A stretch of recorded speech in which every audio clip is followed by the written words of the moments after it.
I Hate Politics is a podcast about a human activity we love to hate. I am Sunil Dasgupta. If you live in the Washington, D.C. region, it's been a week. The White House issued a freeze on federal grants nationwide. The Medicaid portal became inaccessible. All research review studies at the National Institutes of Health have been stopped. The Department of Justice employees who prosecuted the cases against President Trump have been fired. The president offered 7 months in salary to federal employees who willingly quit their jobs. The grant freeze order was rescinded a day later, and Congress members have pointed out that the president could not make buyout offers to federal employees on his own. Midweek, a bizarre mid-air plane crash between an American Airlines aircraft and an Army helicopter over the Potomac River near the Ronald Reagan National Airport resulted in expected 67 dead. It is the worst air disaster in the United States in 15 years.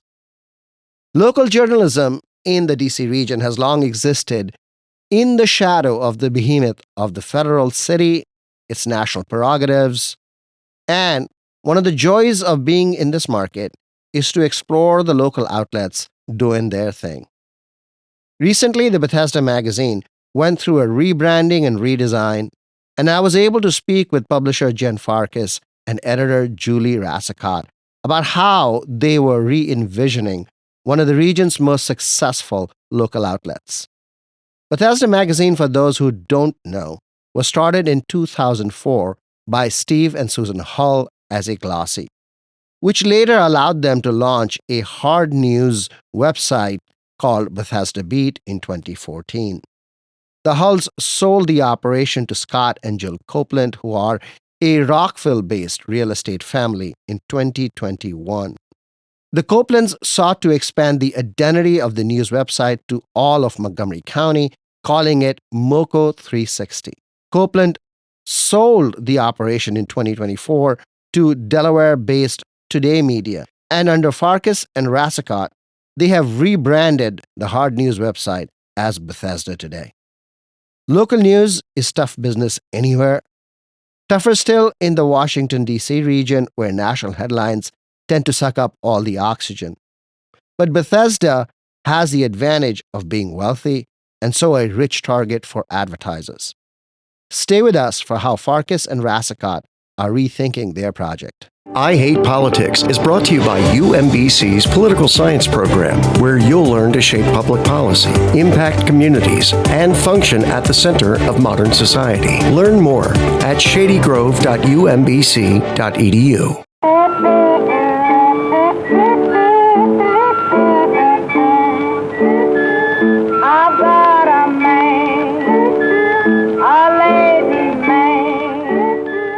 I Hate Politics is a podcast about our neighborhoods, workplaces, schools and streets, and our local governments as they function in diverse and democratic societies. This means our politics are messy, dirty, sometimes corrupt, with often self-serving politicians. But no matter how much we may hate politics, we are never exempt from it, even when we refuse to participate. In fact, the purpose of politics is to keep society functioning, especially when we don't agree with each other, like now. Music for this episode comes from the 1920s.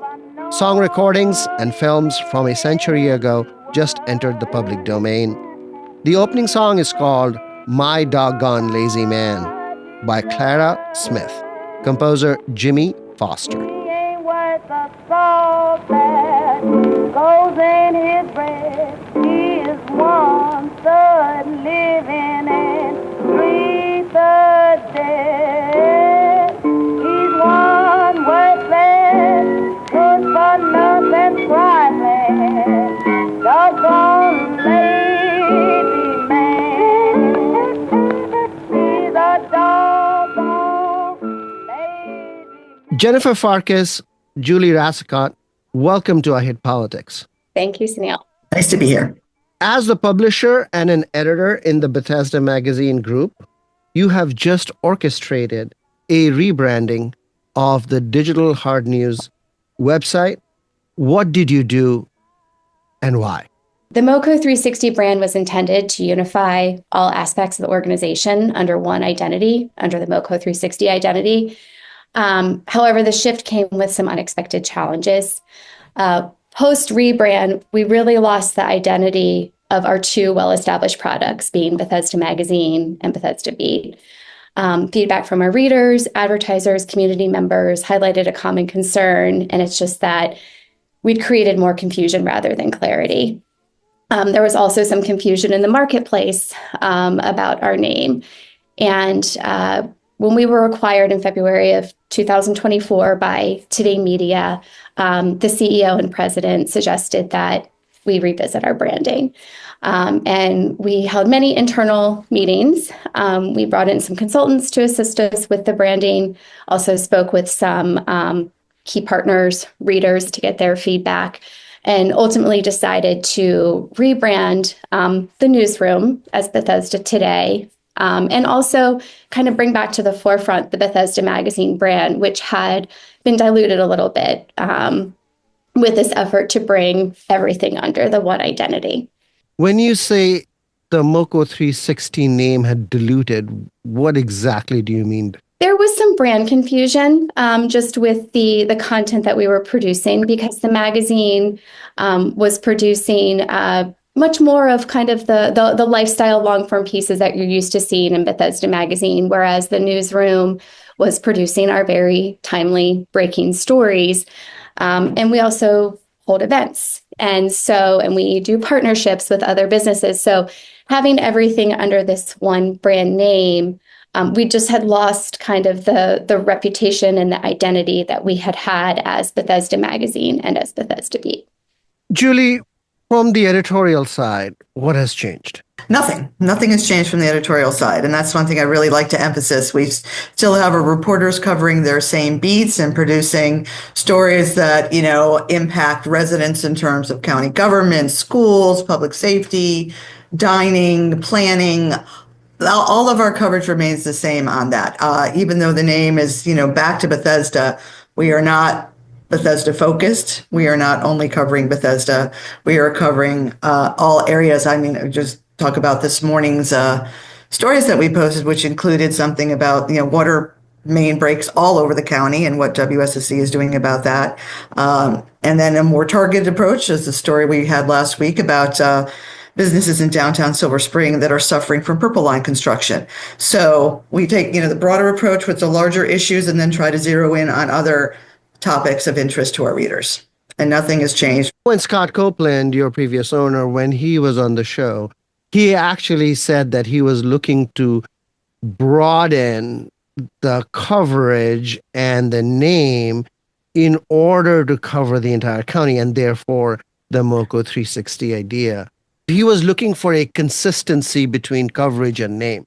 Is the current thinking now that you don't really need that you can just call yourself a Bethesda publication, but yet have coverage overall? Well, I think there are many other media outlets where their coverage extends beyond their namesake. And for us, the inclusion of Bethesda was really a connection to our brand identity. We're still committed to serving the county. Like Julie said, we still have our reporters out. It was more about the identity and the brand reputation that we had than it is about the city itself. Your closest competitor probably is MoCo Show. And they have a very different model. And I interviewed Alex Sironis, who owns MoCo Show, on the podcast. And really, it's very, very different how he does things. One of the big differences is that they are so heavily driven by social media. Mm-hmm. In redesigning, in rebranding, how heavily do you think you focus on that? Because you talked about, changing the website itself. And yes, that's important. But this is also Web 3.0 now. What was your thinking on it? Do you mean the thinking and kind of focusing a lot of the rebrand and redesign on the website and not steering more towards social media? Yeah, so the Mocha Show has been very successful by driving readership via their social media. But you have stuck with the website piece. Did you think about maybe you ought to do more social media and drive in that direction, or you said no, we don't want to do that because that's not us, and somehow? Yeah, I mean, kind of going back to just like being able to deliver quality content and making it accessible to readers. You can't not be on social media. I don't think our strategy will ever steer towards that side where we are publishing full stories on social media. Of course, we want to engage with our audience. We do find that a lot of our casual readers are coming to us through social media, but really kind of to stay true to the vision that was set forth by Steve and Susan and carried through by the Copelands. We really want that in-depth accountability journalism that the social media consumer is not going to read the story, I don't think, on social media or engage with it the way that they would on our website. And the website also opens the doors to other news or things that they may not be finding on social media too. So no, I don't think we'll ever steer to that model. Of course, we're working on producing more video content, staying on top of the new social platforms just to make sure we are reaching younger audiences and everybody who's on those platforms. But no, it was not considered that we would shift our model to focus less on the website and more on social media. Julie, reporters tend to be more social media driven because they are on it a lot. Did you get some push from these young reporters that you have and say, no, we got to compete where the competition is? Is that did you get that kind of feedback? Yeah, and we are doing what we can, to do that as well. We talk all the time about if you're at a meeting or you're out and the water main break, is flooding the streets, take some video so that we can post it on social media and add those features to our stories. I understand what you're saying, and we are moving in that direction as much as we can. That's how I'll put it. But what do you think are the constraints for you? I hate to use the word resources, but I look for in-depth, comprehensive stories. They take time to produce. If you are going to throw a press release up there without anybody's providing perspective or any balance or anything like that, you can do that in 5 seconds. We don't do that. And I think I can leave it right there. How do you define your market to the extent you can speak about dollars? One of the things that is really, really very important to understand in this environment of a declining era of local news is that local news be viable, commercially viable on its own. That's how you get independence. So how are you looking at that? What is the business looking? Looking back at our history, Bethesda Magazine is the foundation of our brand and the foundation of our revenue and our reputation. So we can't overlook that and the value of our advertisers, our readers, our subscribers, and our members, and the value that they bring to the organization. We're constantly looking at ways to diversify our revenue streams because we have to. It's no secret that if the newsroom were to stand alone, it wouldn't be sustainable. So these other sources, these other revenue streams that we have really are allowing us to fulfill this mission of serving our community through trusted journalism. And, there have been discussions about, it's an ongoing discussion with newsrooms about putting up paywalls. And we feel very strongly about making our news and content accessible to all. There's obviously, we live in a very diverse county. There are people accessing our site and our resources for different reasons. And we want to make sure that everybody can get to that content that we're producing. Maybe say a little bit about what's your circulation in Bethesda Magazine, what's your readership on the Bethesda Today side, newsletters. The magazine, we distribute 25,000 copies of each issue of Bethesda Magazine. It's bi-monthly. With our pass-along rate, we have, upwards of 50,000 people reading each issue. We do our best to make sure that it's in public places and displayed prominently so people can pick it up and consume it. On our website, we have upwards of 200,000 users per month. Our newsletters, we have our Bethesda Today daily newsletter, which goes out Monday through Saturday. Recipients are 25,000. We also have topical newsletters for our school notes and our politics briefing. Those are both have 7,000 subscribers. And our reach is all across the county. We have our subscribers are all across the county. Our newsroom consumers are all across the county. How have those numbers changed over time? Our print circulation has been steady. That hasn't changed much since the beginning of Bethesda Magazine. During the pandemic, we did see our highest site traffic. How many members do you have now? And has that been growing? We're fortunate. We had launched the membership program, I think it was about 9 months before the pandemic. This was kind of a new concept. We're obviously a for-profit newsroom, so it was a little bit of a different concept for us. We jumped from, I think we were around 400 members, jumped to 1,200 members during the pandemic. And that just showcased the value of our readers really valuing the content that we were producing. And again, wanting to contributing to supporting that local journalism and keeping it accessible and free for all. We are currently at 1,400 members. Local news used to be about education and crime and traffic. Has that changed? I wouldn't say that's changed all that much. MCPS is certainly a traffic driver. If you've got that in the headline, you're pretty much going to see a lot of page views. So, and rightly so. It astounds me that, we've got a school system with a budget as a proposed budget, I should say, of $3.6 billion with a B, say $3.6 billion. And people, I would hope, would want to know what that money is being spent on. So yes, MCPS, anything to do with that, I think sort of speaks to our demographic of who, is looking to us for news too, families and parents. And dining is huge. Anything we produce about dining is going to shoot up.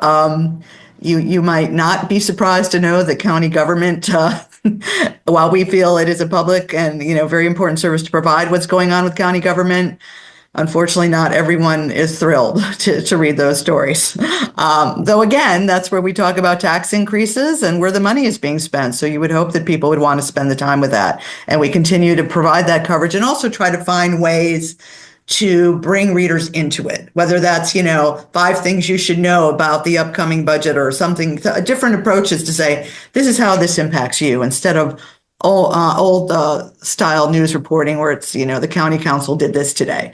So we're constantly striving to find ways to tell these stories that will draw readers in, knowing that they have so many other outlets trying to get their attention as well. Can I ask you the philosophical question about the decline of local news? We are lucky in Montgomery County, in part because you are here. We are lucky because Moco Show is here. But there is a general decline in local news and, most importantly, people's willingness to pay for local news.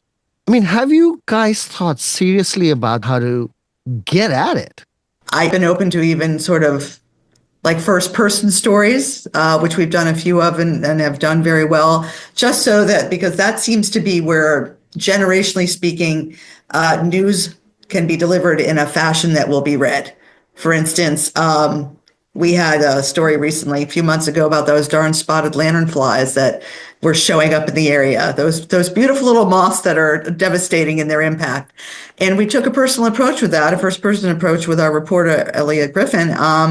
And that story took off because suddenly I think the news was much more accessible. It was a local issue, a local environmental issue that we were able to make more accessible than saying, here's what the Department of Environmental Protection says you should do. I think we are fortunate, and we are in such a unique area where our audience is very engaged. Our readers are very engaged. They want to know.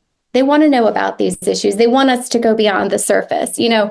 We indicated in some of our brand release announcements that we wanted to do more in-depth and accountability journalism. I've probably received a dozen, if not more, emails from readers saying, this is something I want to know more about. And they're turning to us, wanting us to be that source to help them get to the bottom of it.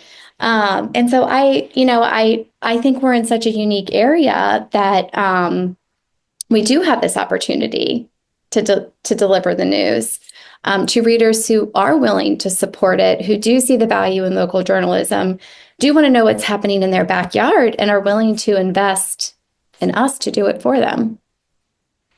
So you got these emails from readers. What did they say? Where did they want to see more coverage? Oh, well, a lot of interest in MCPS. Shocker. There were some on road safety. We really could just rebrand ourselves as, covering MCPS and be busy nonstop. There's just so much we tried to do. Yeah, I mean, we received another one that was people were having pretty significant issues with conflicting parking signs or garages saying they weren't charging before and after certain times. So, transportation and parking is a concern. What about MCPS? What do they want to know?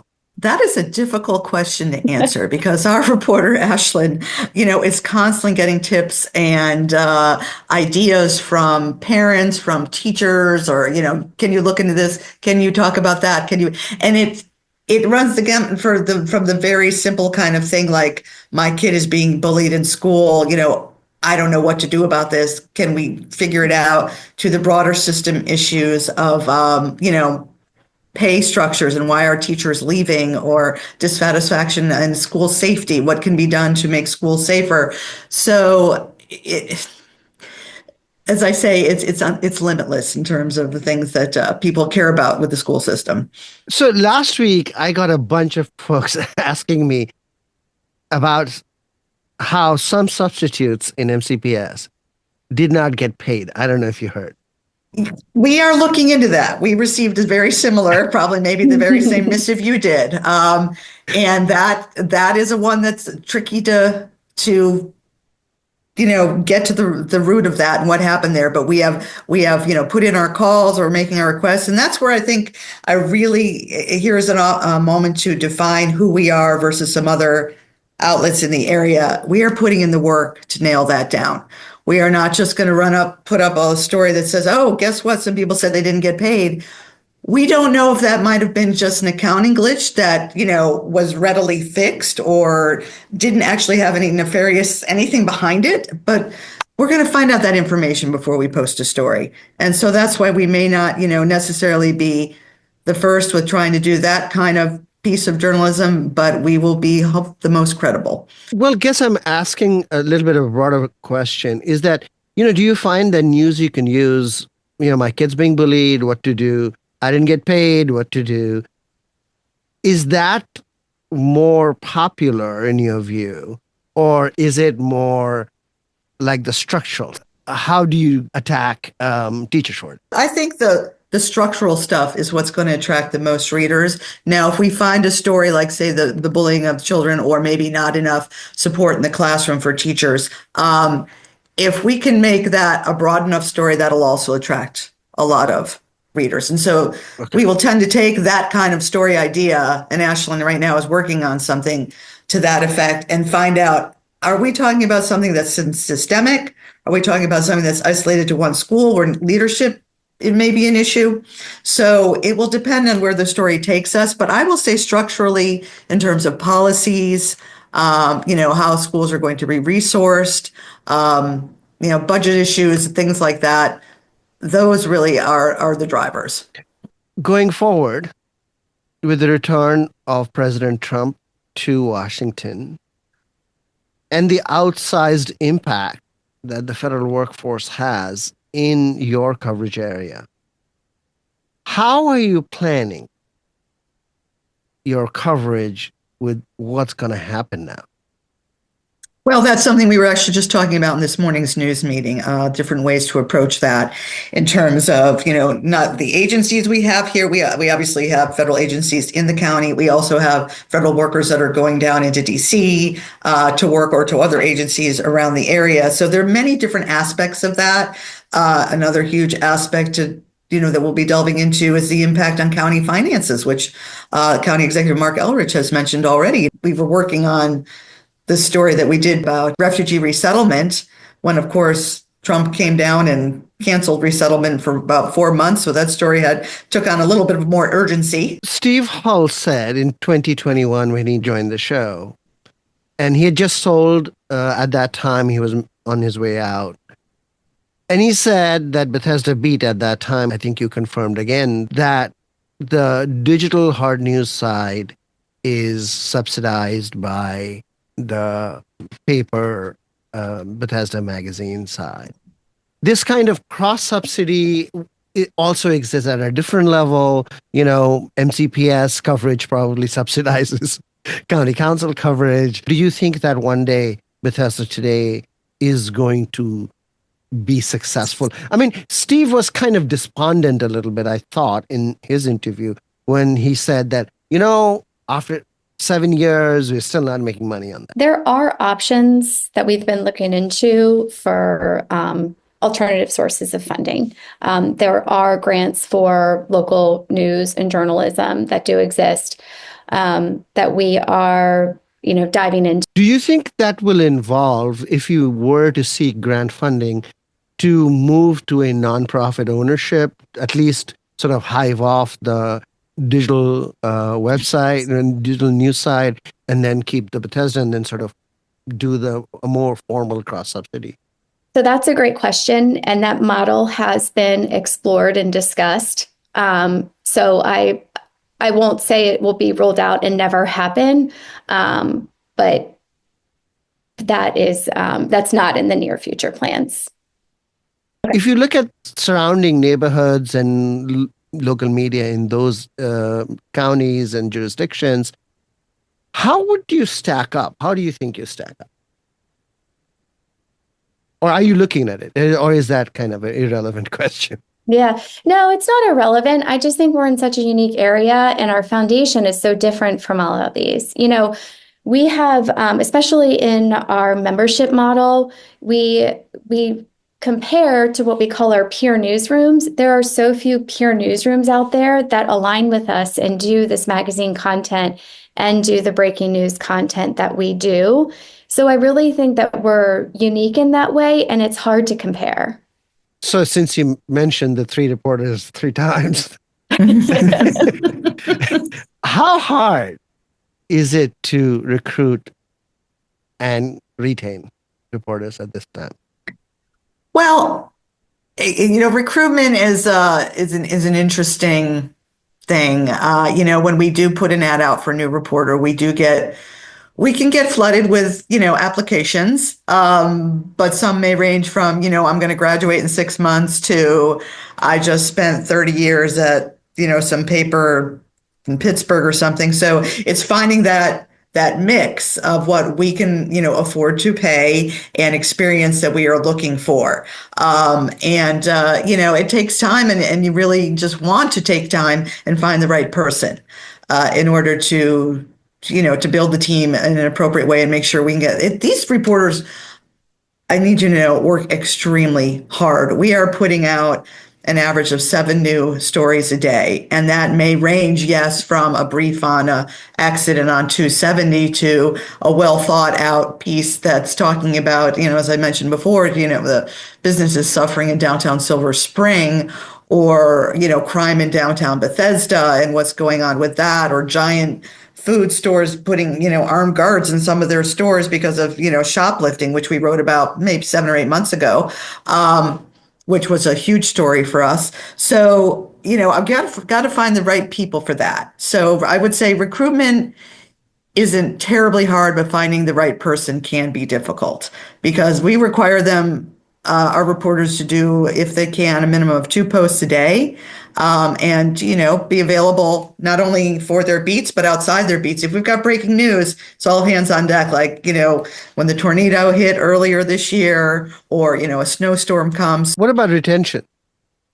Retention is an interesting question. I mean, we are a place where, people get started in their careers. So it's just natural that they're not going to stay forever. And we just kind of take great pride in keeping them as long as we can. But then they do move on. For instance, when Caitlin Peets was here for a number of years, I was here when she was hired way back when. And, and they grow and they learn and then they go on to bigger things. And that's all good. So,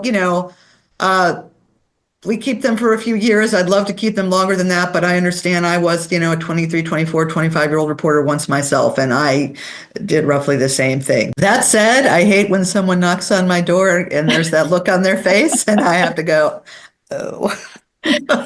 When are we getting the fourth? When are we getting the fourth? Not to put you on the spot. I know. I feel like that was a question Julie asking me. Again, sustainability is really important for us, and growing at a sustainable pace is really important. We would love to grow our team, but we're not in a position right now to add a fourth reporter. I do also want to note that we have another editor who works with Julie. So in addition to the 3 reporters, we have 2 editors overseeing them. Julie Rasikat, Jen Farkas, thank you for taking the time. Good luck. Thank you. Thank you, Sunil.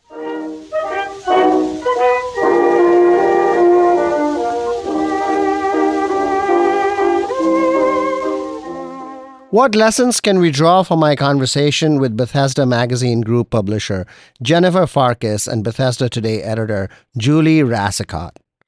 At this moment, it must be said, with ICE agents and enforcement and removal operations officers now circling Montgomery Village, Aspen Hill, Gaithersburg, and elsewhere in the D.C. suburbs, the region's federal workforce on tenterhooks, the coming remaking of the federal government in line with the plan laid out in the Heritage Foundation's Project 2025.